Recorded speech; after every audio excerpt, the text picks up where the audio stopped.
What's going on, guys? You are currently watching a clip from my Bow Bass Beat Sesh podcast. The full episode will be linked in the description down below. If you guys enjoyed, make sure to subscribe and like the video. Okay, the next one that's going to be off the charts and everything like that, we got Janski on today. Hey, how's it going? How's it going? Yes, sir. So the songs we played today, we played Sound of the Bass by Julian Jordan, Bassline by yours truly, Jim Janski, Vivid by Quintino.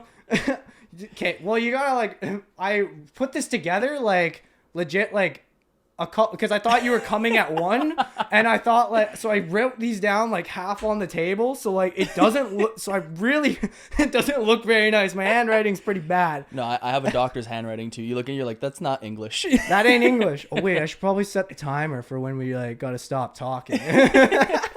Otherwise, we also played that Peppa's song that's been blowing up all over, everyone's playing it in their sets now. That's by Faruko. We played the Tiesto and the Steve Aoki remix, and then we also played Club Sound by it's Macja, but it's which one is this? Mac J. Mac J. Yeah, that one. By him. Unless it's one of those DVBBS ones from the Mac J. Yes, sir.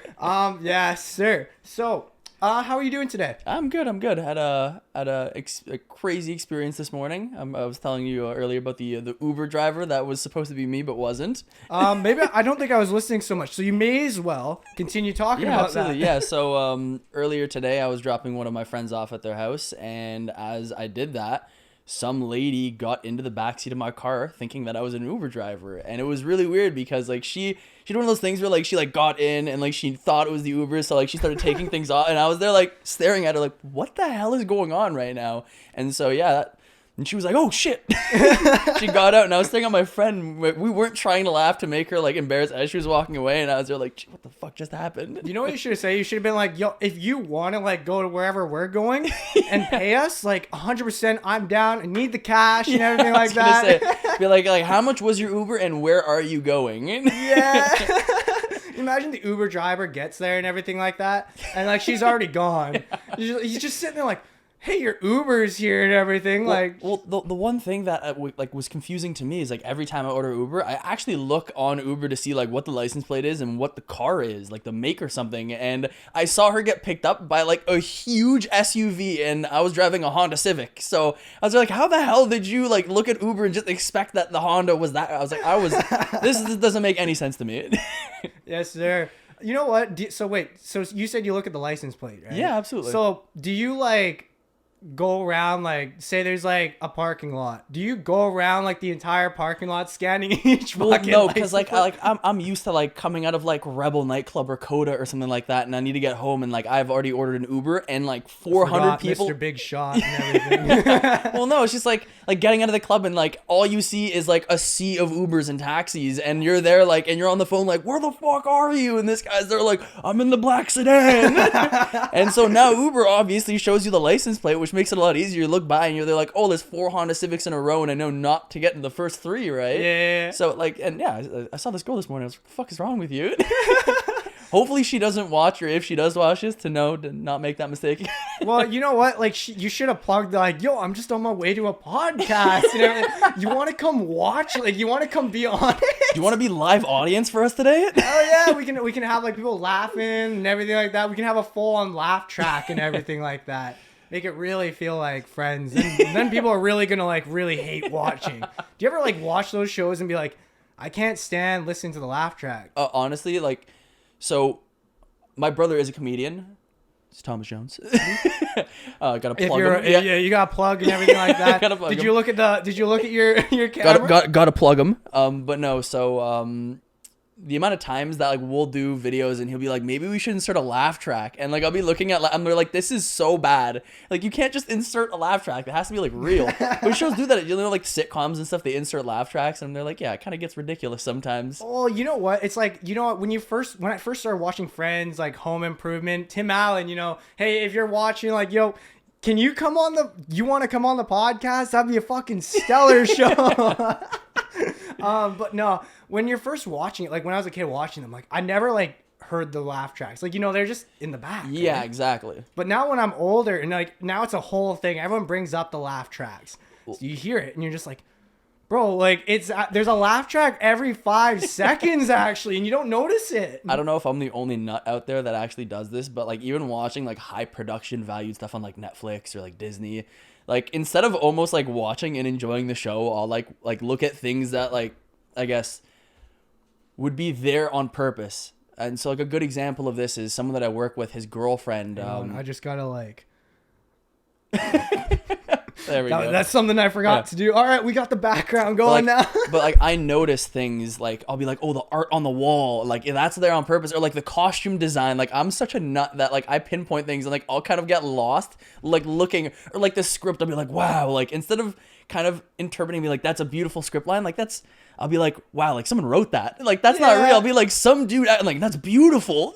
So well, you know like what? that. Like you ever watch like I love like corny shit, right?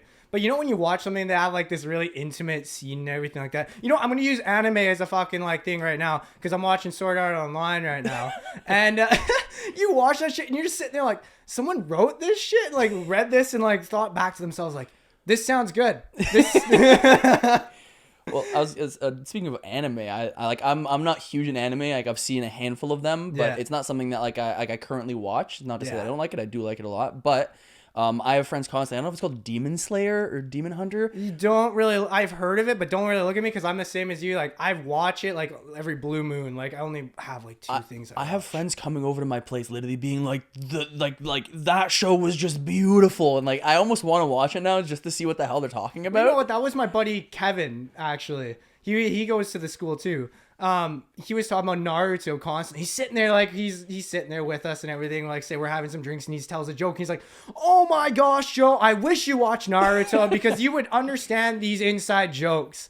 And eventually it got like after a couple months, I popped on the first episode. I didn't really care for it, and then I popped on the second one, and now I'm on season like 3 or something like that. It's like it's crazy, but you know what? It's nice because.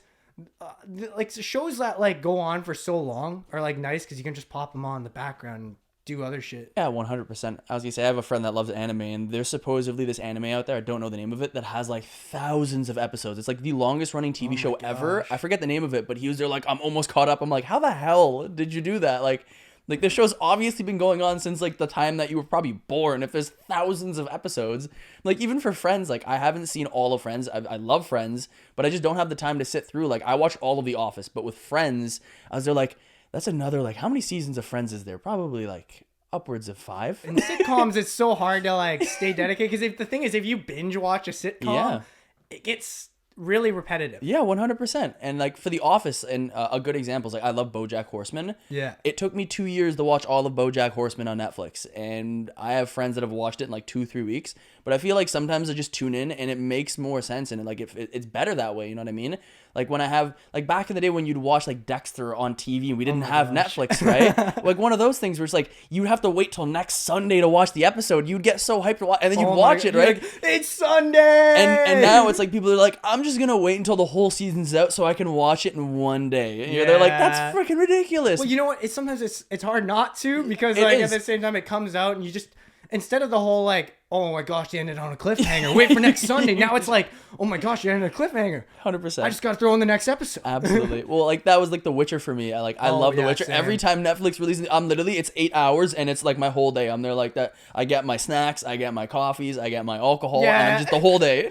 You know what? You sit there and you kind of go like, all right, I'm gonna get this new set ready and everything. Like, I got a business plan. I got to produce, and then Witcher comes like. Oh, fuck that. Yeah, like, no chance. Yeah, no, I'm taking work off for that. I know new people take like days off of work for new video games. That's like the way for me with like certain TV shows. Oh, 100%. So, would you say, because like since we're on this topic and I already showed you some of this, your favorite TV show / the last time you were really excited, like genuinely just like pumped, like you're hearing a new season's coming out on Netflix or Disney Plus, like whatever, because like there's 100 of them out there now. But like, when's the last time you've like been genuinely just really excited for like a show to drop? So I for like that's a hard question because like for a new season, I'd 100% have to say The Witcher. Like, Yeah, I was gonna say. it's like I'm Polish, so it's like a Polish proud moment for me because Oh, it's okay. totally Polish done. Like the books were written in Polish originally and stuff like that. So and I love it too. I love like fantasy. I'm a Harry Potter fan. I love all that crazy shit. Oh, but hell yeah. absolutely. But when it comes to like a TV show that I watched that was like just pure amazing, and I've probably watched like 3 times over, is The Queen's Gambit. And You know what? My dad watched that. Is that the one where she's playing chess? chess, yeah, and so I'm a UFC fan, and I am telling you right now, like the level they're making these chess. You know what? You can't say that. Like, go like, there's this girl, she plays chess, and say like, I'm a UFC fan. No, so it's the idea is like, you know when you watch UFC and like it's like 2 dudes in a brawl or 2 girls in a brawl, and you're there like It's you like kind of it's like when the pawn moves up to like 2 spaces. I was watching the show, and like I remember because it was my buddy that forced me to watch it, and I'm there like, yeah, I heard about it, I don't know if I'm gonna be into it, and like I'm watching it, I'm sweating, and this girl's playing chess, like I'm watching a UFC fight, and like for me I was there like, why am I so anxious right now? And that's pretty much like I don't know how to describe it, but it was just so intense, but the storyline behind it was just so beautiful. Everything about it was just fantastic. It ended, and it's just one of those shows where it's just 1 season, that's it, no second season. So Shit, I didn't even know it was like kind of like that. yeah, so it was just like they made like it was just done the 1 season and then period, that's it. I love TV shows like that because you're there like, obviously it's not maybe like a production value thing, but the storyline just has to be good enough that it's just you end it and then that's it. I love it like that. And You know what? Yeah, no, like for real, like I don't